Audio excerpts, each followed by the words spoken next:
Hello students, पिछले वाले lecture में हमने प्रतिरोध के बारे में पढ़ा था कि प्रतिरोध क्या है, ये किन किन कारकों पर निर्भर करता है। तो उससे कुछ इम्पोर्टेंट जो फैक्ट्स थे वो हम पढ़ रहे थे। उसी में से एक और हम यहाँ पर पढ़ रहे हैं कि प्रतिरोध का विमीय सूत्र क्या होता है। तो प्रतिरोध का विमीय सूत्र, विमीय सूत्र ठीक है, कैसे निकालेंगे। तो यहां हम आते हैं, आर बराबर फार्मूला होता है वी बटे में आई। वी वोल्टेज है, वोल्ट बटे में एम्पियर, ठीक। लेकिन वोल्ट होता है जूल पर कूलम, जूल पर कूलम इंटू में एम्पियर। अब यहां से हम विमीय सूत्र बना सकते हैं। जूल ऊर्जा कार्य m1 L2 T-2 किसका हो गया, जूल का। कूलम का क्या बन गया, AT इंटू में एम्पियर का A होता ही है। यदि हम इनको इकट्ठा करें तो M कितनी बार, एक बार, L कितनी बार, दो बार, T ऊपर -2 है, एक ये है, तो T कितनी बार, -3 बार, A भी ऊपर जाएगा तो कितनी बार, -2 बार। ये आपके पास में बन गया जो है विमीय सूत्र किसका, ये बन गया प्रतिरोध का। तो फिर हम यहाँ लिख सकते हैं क्या, M1 L2 T-3 और A-2 बनाएंगे कैसे, ये चीज आपने देख ली। हम पहले इनके मात्रकों पर जाएं। वोल्ट पर एम्पियर, वोल्ट का होता है जूल पर coulomb, ampere as it is. Joule का लिख दें M1 L2 T-2 और AT किसका, कूलम का, एम्पियर का A। अब इन सबको इकट्ठा कर दें, M1 L2 T ऊपर जाएगा तो एक और माइनस का एक्स्ट्रा हो गया T-3 और A भी ऊपर जाएगा तो -2 हो जाएगा। इस तरीके से हम प्रतिरोध का विमीय सूत्र जो है वो लिख सकते हैं। अब एक और हम पद पर आते हैं। हमने फार्मूला पढ़ा था कि R बराबर होता है रो L अपॉन में A, ठीक है। तो इसमें जो रो पद आ रहा है, ये रो क्या चीज है, इसे हम जो है प्रतिरोधकता या विशिष्ट प्रतिरोध कहते हैं। तो अगले वाला हमारा जो पद है वो है प्रतिरोधकता। तो फिर लिख लीजिएगा प्रतिरोधकता या विशिष्ट प्रतिरोध, प्रतिरोधकता।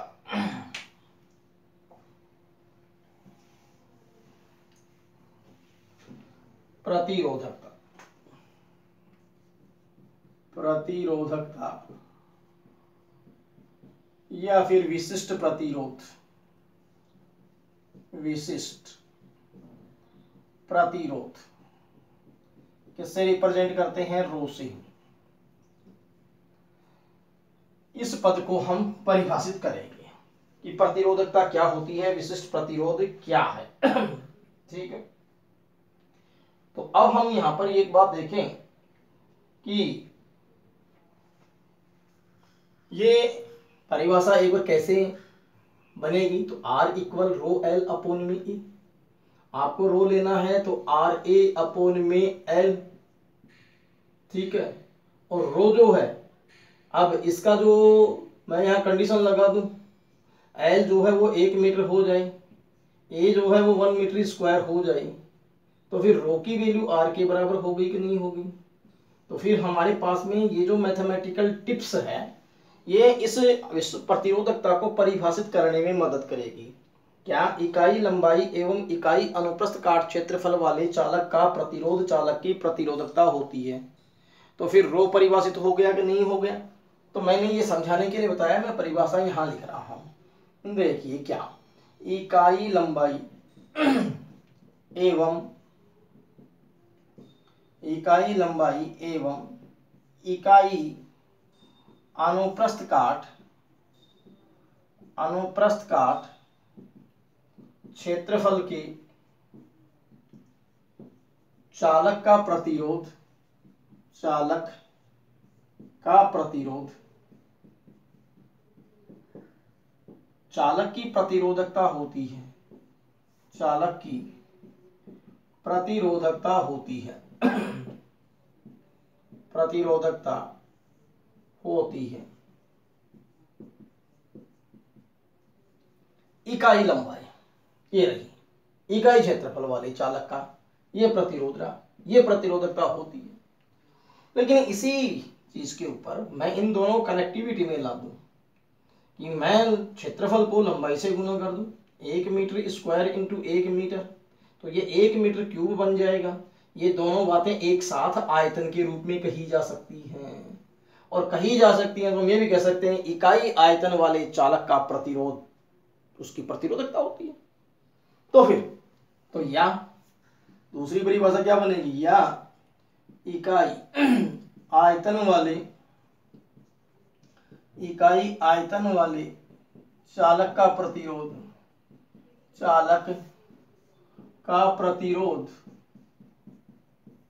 क्यों, ये इकाई आयतन बन गया। इसी कंडीशन के तहत इकाई आयतन वाले चालक का प्रतिरोध चालक की प्रतिरोधकता होती है, चालक की प्रतिरोधकता या विशिष्ट प्रतिरोध होती है।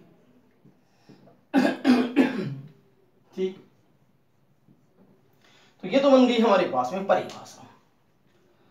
इकाई लंबाई एवं इकाई अनुप्रस्थ काट क्षेत्रफल वाले चालक का प्रतिरोध क्या होती है, प्रतिरोधकता या विशिष्ट प्रतिरोध होता है। अब बात आती है हमारे पास में वो क्या, इसको मैथमेटिकली लें। देखिए R इक्वल होता है रो L अपोन में M, तो रो इक्वल होता है RA अपोन में L, और यहां हम कंडीशन लगा दें, यदि क्या कंडीशन लगाएं कि A की वैल्यू भी 1 मीटर स्क्वायर हो जाए और लंबाई भी उसकी जो है वो 1 मीटर हो जाए, तो फिर उस केस में तब आप रो को R के बराबर लिख सकते हैं कि नहीं लिख सकते हैं, लिख सकते हैं। ये हमारे पास में मैथमेटिक्स हो गई, ये हो गई लैंग्वेज, ये उसकी मैथमेटिक्स। इस तरीके से हम उसको परिभाषित कर सकते हैं। तो आप नोट कीजिएगा, ये प्रतिरोधकता या विशिष्ट प्रतिरोध की परिभाषा हो गई। अब हम इसके से रिलेटेड कुछ इंपॉर्टेंट फैक्ट्स हैं वो हम और बता देते हैं। देखिए क्या क्या है। पहली बात, ये जो प्रतिरोधकता है वो उसका जो जो मात्रक है वो क्या होगा, तो देखेंगे प्रतिरोधकता का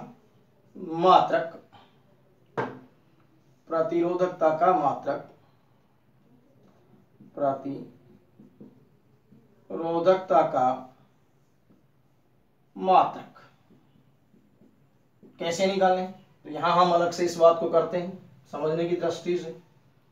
तो फिर यहां आपके पास में रो इक्वल आया था RA अपोन में L, अभी मैंने निकाला था ये फॉर्मूला। अब R जो है वो किससे मापा जाता है, ओम से, OM से। A मीटर स्क्वायर और लंबाई मीटर में, 1 मीटर से 1 मीटर कैंसिल हो गया, ओम मीटर बन गया। इसका मतलब मात्रक पता लग गया, क्या बना, ओम मीटर। तो फिर मैं यहां से लिख दूं ये बात, क्या, ओम मीटर, जिसे हम ऐसे भी लिख सकते हैं ओम मीटर। तो ये प्रतिरोधकता का मात्रक है। अब रही बात ये कि प्रतिरोधकता किन कारकों पर निर्भर करता है, इस बात पर आए। तो आपको ध्यान हो तो हमने जो है एक फार्मूला जो निकाला था, क्या, इसमें फॉर्मूला था V अपोन I। जब सैद्धांतिक सत्यापन किया था तब ये फॉर्मूला था LM अपोन में ANE स्क्वायर 2 का फार्मूला आया था, जब हम ओम के नियम को स्थूल रूप में या उसका सैद्धांतिक सत्यापन कर रहे थे।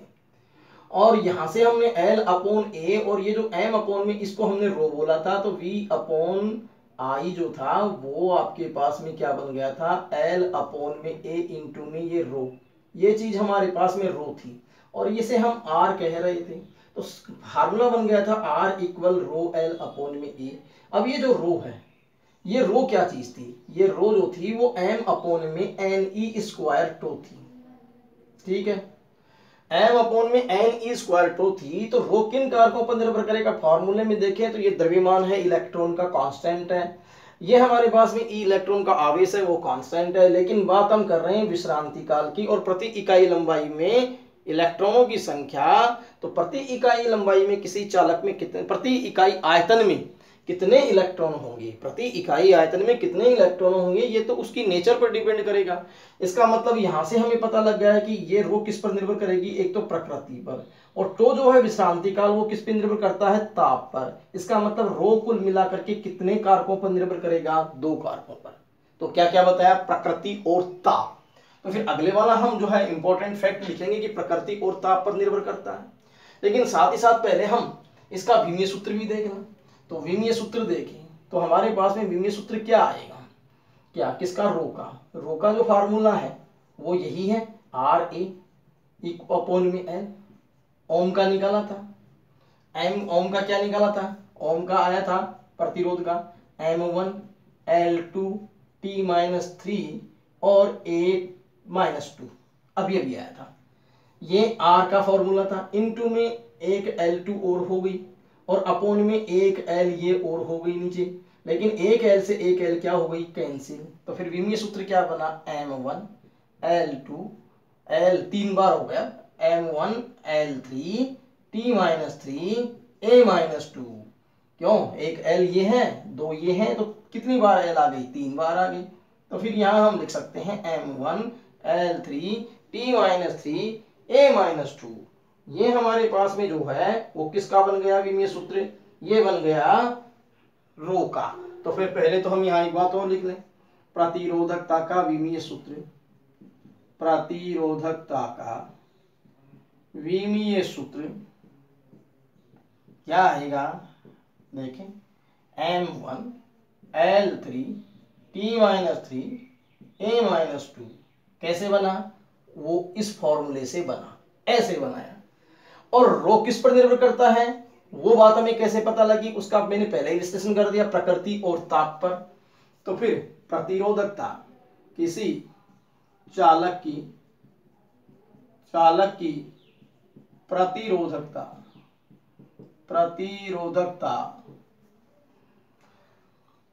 चालक की प्रकृति एवं ताप पर निर्भर करती है, ठीक है। ये अगले वाला इंपॉर्टेंट फैक्ट है। तो फिर सपोज कीजिए कि कोई चालक है, उस चालक की लंबाई जो है वो हम डबल कर दें खींच करके, या बिना खींचे उसको हम डबल लेंथ का ले लें, तो ऐसी स्थिति में उसकी प्रतिरोधकता नहीं बदलेगी। लंबाई बदलने पर या अनुप्रस्थ काट क्षेत्रफल बदलने पर उसकी प्रतिरोधकता नहीं बदलेगी, क्योंकि प्रतिरोधकता सिर्फ और सिर्फ कितने कारकों पर निर्भर करती है, 2 कारकों पर। बताइए कौन कौन से वो कारक हैं, एक है प्रकृति और एक है ताप। यदि ताप परिवर्तित होगा तो ही प्रतिरोधकता बदलेगी, या फिर हम चालक को बदल देंगे, यदि हम सिल्वर की बजाय हम गोल्ड का ले लें या फिर जो है ना हम कॉपर का ले लें, तो फिर ऐसी स्थिति में उसकी प्रकृति बदल जाएगी। तो 2 कारकों पर निर्भर करती है, जबकि प्रतिरोध कितने कारकों पर निर्भर करता था, 4 पर। तो ये बात इंपॉर्टेंट है, क्वेश्चन इससे रिलेटेड पूछे जाते हैं कि किसी चालक की लंबाई दुगनी कर दी जाए बिना खींचे, तो बताइए प्रतिरोध और प्रतिरोधकता पर क्या प्रभाव होगा। तो प्रतिरोध तो डबल हो जाएगा, क्यों, लंबाई के समान हो पाती है, और प्रतिरोधकता जो है वो अपरिवर्तित रहेगी, क्यों, क्योंकि वो सिर्फ 2 कारकों पर ही निर्भर करती है। तो इस तरीके से जो है हम इस प्रतिरोधकता को जो समझा सकते हैं। अब रही बात ये कि हमारे पास में कुछ ऐसी धातुएं हैं कि जिनकी जो प्रतिरोधकता परास है, धातु की जो प्रतिरोधकता परास है वो जो है बहुत कम होती है। तो उनमें से मैं यहाँ पर कुछ बता रहा हूं आपको। तो वो हमारे पास में क्या है, अगले वाला इंपॉर्टेंट, चालकों की प्रतिरोधकता परास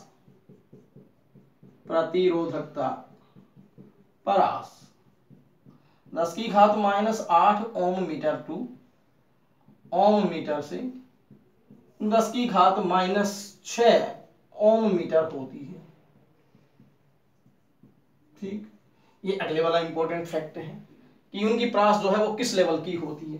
इससे नेक्स्ट वाले हम पॉइंट के ऊपर आए कि सबसे कम प्रतिरोधकता जो होती है वो हमारे पास में सिल्वर या चांदी की होती है। उसके बाद में किसका नंबर आता है, दूसरे नंबर पे हमारे पास में आता है कॉपर का, तीसरे नंबर पे किसका नंबर आता है हमारे पास में एल्यूमिनियम का। तो फिर हम ये कहें सबसे कम प्रतिरोधकता वाला चालक, सबसे कम प्रतिरोधकता वाला चालक चांदी है, वाला चालक चांदी है, चालक चांदी है। तो इसकी प्रतिरोधकता कितनी होती है? तो रो फॉर Ag, ठीक है, 1.6 इंटू 10⁻⁻8 ओम मीटर के लिए। ये तो हमारे पास में ये है, लेकिन इससे आगे सबसे अधिक तो किसकी होगी? रो Ag की। लेकिन हम दूसरे वाले और देखें, जैसे हमारे पास में कॉपर है तो उसकी 1.7 की समथिंग चली गई, 1.7 इंटू 10⁻⁸। तो फिर copper rho for Cu equal 1.7 into 10⁻⁸ तांबे के लिए, ठीक है। तो ये हमारे पास में ओम मीटर। और जो है नेक्स्ट हम ले लें तीसरे नंबर पे, कौन होती है? तीसरे नंबर पे हमारे पास में एल्यूमिनियम। एल्यूमिनियम के लिए रो Al, ये 2.7 गुना 10⁻⁸ ओम मीटर।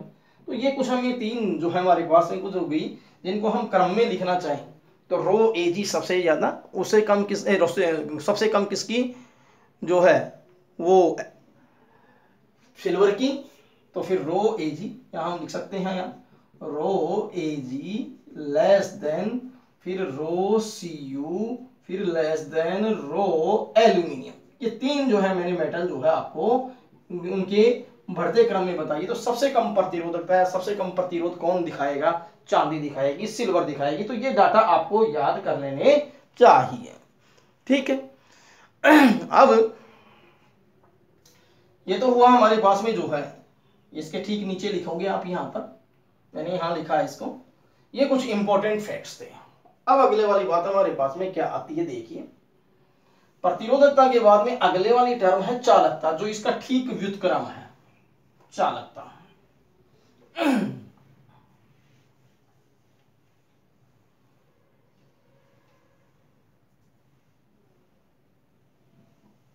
चालकता कंडक्टिविटी क्या होती है? देखिए चालकता, ये व्युत्क्रम है विशिष्ट प्रतिरोध या इसका प्रतिरोधकता का, चालकता, इसको हम सिग्मा से रिप्रेजेंट करते हैं।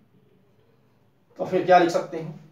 किसी चालक की प्रतिरोधकता, किसी चालक की प्रतिरोधकता या विशिष्ट प्रतिरोध का व्युत्क्रम, या विशिष्ट प्रतिरोध का व्युत्क्रम चालकता होती है, चालकता होती है, ठीक है। ये तो तुम्हारे पास में हो गया जो है इसकी परिभाषा। तो मैथमेटिकली कैसे लिखोगे? मैथमेटिकली लिखेंगे सिग्मा इक्वल 1/ρ, ठीक है। ये प्रतिरोधकता और इसका व्युत्क्रम कर दिया तो क्या बन गई? ये चालकता। तो अब यहां से भी बात आती है, क्या चालकता का SI मात्रक, बोलो कैसे लिखें? मात्रक लिखना है तो हमें रो का उल्टा करना पड़ेगा। तो रो का उल्टा करना पड़ेगा, तो देखिए कैसे करना पड़ेगा, 1 में ओम मीटर, ये बात थी। तो अब ओम ऊपर जाएगा तो ओम का इनवर्स हो जाएगा, तो ओम इनवर्स और मीटर माइनस, ठीक है। तो फिर एक मात्रक तो ये हो गया, दूसरा हमारे पास ये हो गया, और इनमें भी हम इन शब्दों को जो है वो उलट दें, MHO कर दें, महो मीटर माइनस। तो ये किस तरीके से हो जाएगा? MHO, इसको उलट दिया हमने, तो महो मीटर माइनस, ये भी मात्रक है, और महो पर मीटर ये भी मात्रक है, क्योंकि मीटर -1 को कहाँ ले जाओ? नीचे ले जाओ। और यहाँ हम इस महो को जो है वो क्या कह सकते हैं? 7 मीटर माइनस भी कह सकते हैं। तो फिर ये SIEMEN सीमेन पर मीटर, सीमेन पर मीटर। इस तरीके से ये बहुत सारे आपके पास में क्या बन गए, ये मात्रक हम लिख सकते हैं SIEMEN सीमेंस पर मीटर। ठीक, तो यहां मैं लिख देता हूं क्या क्या मात्रक बने। 1 में ओम मीटर, एक बात। दूसरा क्या बना, ohm inverse, metre inverse. Next क्या बना, उलट दिया इसको, महो मीटर माइनस, ठीक, क्या बना अगला, महो पर मीटर, और सीमेंस पर मीटर, SIEMENS,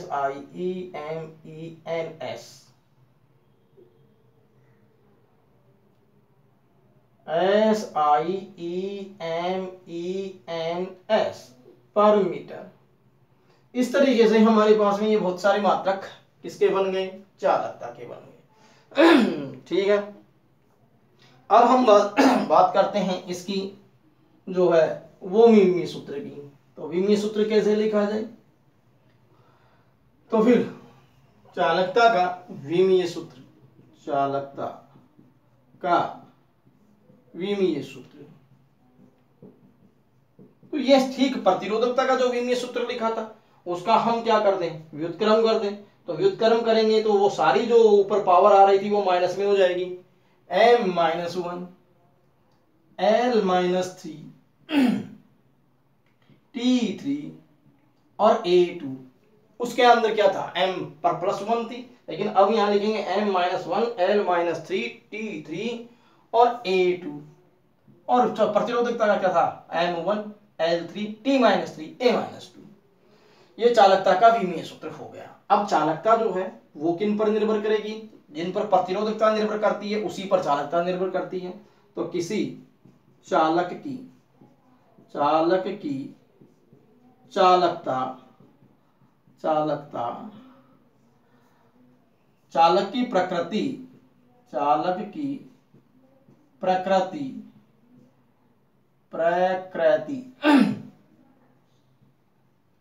प्रकृति एवं ताप पर निर्भर करती है, प्रकृति एवं ताप पर निर्भर करती है। ठीक है, यह हमारे पास में जो है वो चालकता की निर्भरता आ गई। तो इस तरीके से जो है, अब रही बात ये कि चालकता की परास की बात की जाए तो जो प्रतिरोधकता की परास जो 10⁻⁸ से 10⁻⁻6 की थी, इसको पॉजिटिव में कर दो। तो फिर अगले वाला इंपॉर्टेंट फैक्ट लिख सकते हैं, किसी चालकों की चालकता परास, चालकों की चालकता परास कितनी, 10⁻⁻8 थी, तो अब ये प्लस कर दें 8, लेकिन मात्रक महो पर मीटर से कहां तक, 10⁻6 और महो पर मीटर होती है, 10⁻6 महो पर मीटर होती है। ठीक है, तो जो हमने स्टडी के लिए जो पॉइंट प्रतिरोधकता के लिए लिए थे उन्हीं को हम इस तरीके से भी इस चालकता के लिए भी लिख सकते हैं। क्लियर, ये हुआ तुम्हारे पास में दूसरे वाला पद। अब एक बात और भी है, एक प्रश्न आप जो है आपसे पूछा जाए कि चालकता और प्रतिरोधकता के गुणनफल का मात्रक क्या होगा। ये चालकता, ये क्या प्रतिरोधकता, इनका गुणनफल का मात्रक किया जाए तो फिर यहां हम देखेंगे कि रो इंटू कितना कर दिया जाए, सिग्मा इंटू रो कर दिया जाए तो इकाई, तो सिग्मा इंटू में रो इक्वल 1 हो गया, और 1 हो गया तो यहाँ ये मात्रकहीन हो गया। तो ये प्रश्न यदि आता भी है कि चालकता और प्रतिरोधकता के गुणनफल का मात्रक होता है तो मात्रकहीन। ठीक है, तो रो का गुणनफल के गुणनफल का मात्रक के गुणनफल का मात्रक, गुणनफल का मात्रक क्या होगा, मात्रकहीन, मात्रकहीन।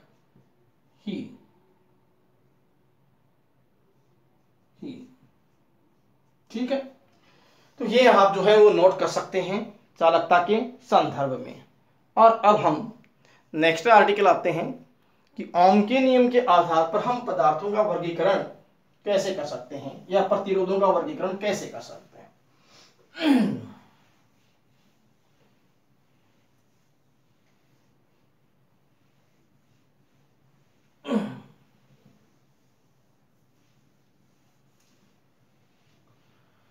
तो नेक्स्ट बात है ओम के नियम के आधार पर प्रतिरोधों का वर्गीकरण।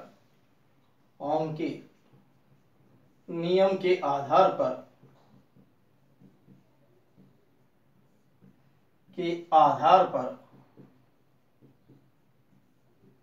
प्रतिरोधों का वर्गीकरण, प्रतिरोधों का वर्गीकरण।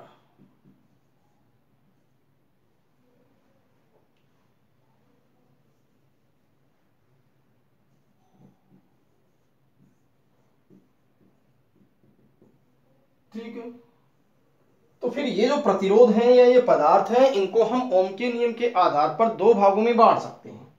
और दो भाग क्या है हमारे पास में, एक तो ओमीय प्रतिरोध और एक होते हैं अनओमीय प्रतिरोध।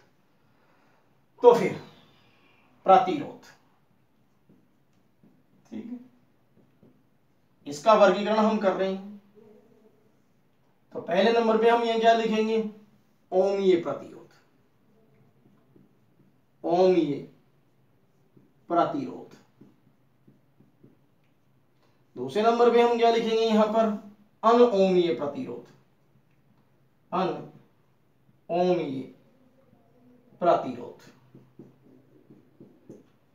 लेकिन इस वर्गीकरण से हमारा क्या मतलब है कि ऐसे प्रतिरोध जो ओम के नियम का पालन करते हैं या जिनके लिए क्या विभवांतर धारा ग्राफ रैखिक होती है, तो इसकी परिभाषा क्या बनेगी, वो हम लिख रहा हूं, ऐसे प्रतिरोध जो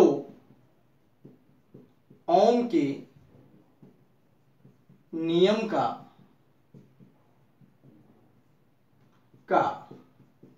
पालन करते हैं, ओमीय प्रतिरोध कहते हैं, ओमीय प्रतिरोध कहते हैं।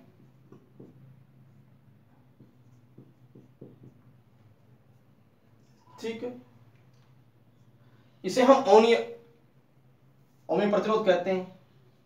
या जिनके लिए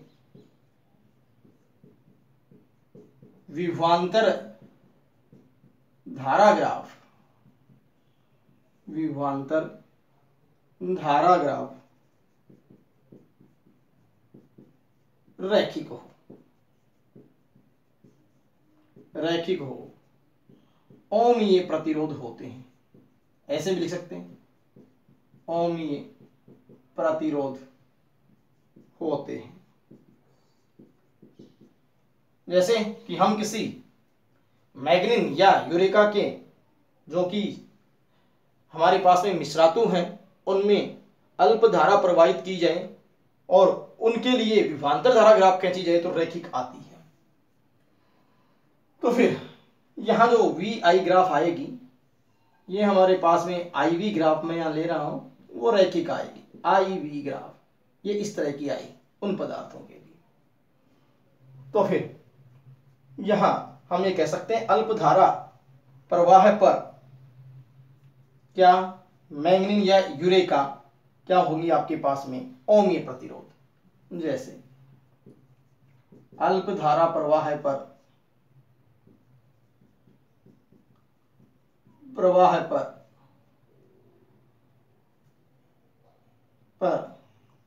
मैग्नीन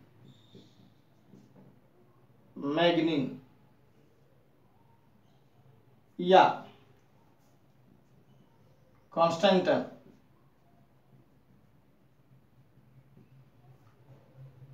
मिश्रातु।